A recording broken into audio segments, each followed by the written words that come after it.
ನೀವು hair transplant ಮಾಡಿಸ್ಕೋಬೇಕು ಅನ್ಕೊಂಡಿದ್ದೀರಾ, ಆದರೆ ಅದರ ಸೇಫ್ಟಿ ಬಗ್ಗೆ ಹೇಗೆ ಮಾಡ್ತಾರೆ ಅನ್ನೋದ್ರ ಬಗ್ಗೆ ಯೋಚನೆ ಇದ್ರೆ ಈ ವಿಡಿಯೋ ನಿಮಗೋಸ್ಕರ.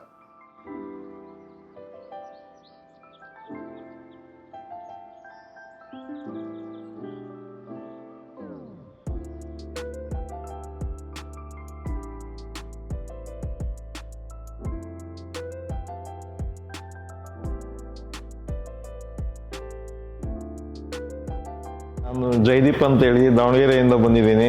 56 ಇಯರ್ಸ್ ಓಲ್ಡು. 56 ಇಯರ್ಸ್ ಓಲ್ಡ್ ಆಗಿರೋದ್ರಿಂದ ಒಂದು ಸ್ವಲ್ಪ ಏರ್ ಲಾಸ್ ಆಗಿದೆ ನನಗೆ. ಹಾಗಾಗಿ ನಾನು ಏರ್ ಟ್ರಾನ್ಸ್ಪ್ಲಾಂಟೇಷನ್ ಮಾಡಿಸ್ಕೋಬೇಕು ಅಂತ ಅವತಾರ್ ಲಕ್ಸಿಗೆ ಬಂದಿದ್ದೀನಿ. ಅವತಾರ್ ಲಕ್ಸಿಗೆ ಬಂದು ರಿವ್ಯೂಸ್ ಎಲ್ಲ ನೋಡಿದಾಗ ಡಾಕ್ಟರ್ ಆಶ್ರಿತ್ ಅವರು ಪ್ಲಾಸ್ಟಿಕ್ ಸರ್ಜನ್ ಹತ್ರನೇ ನಾನು ಟ್ರಾನ್ಸ್ಪ್ಲಾಂಟೇಷನ್ ಮಾಡಿಸ್ಕೋಬೇಕು ಅಂತೇಳಿ ಅವತಾರ್ ಲಕ್ಸಿಗೆ ಬಂದಿದ್ದೀನಿ. ಈಗೆಲ್ಲ ರೆಡಿ ಮಾಡಿದ್ದಾರೆ ನನಗೆ. ನೆಕ್ಸ್ಟ್ ನನಗೆ ಏರ್ ಟ್ರಾನ್ಸ್ಪ್ಲಾಂಟೇಷನ್ಗೆ ಕರ್ಕೊಂಡು ಹೋಗ್ತಾ ಇದ್ದಾರೆ. ನೆಕ್ಸ್ಟ್ ಇನ್ ಫ್ಯೂಚರ್ ಡೇಸಲ್ಲಿ ತಮಗೆ ಇನ್ನೊಂದು ಸೆಕೆಂಡ್ ವೀಡಿಯೋದಲ್ಲಿ ತಮಗೆ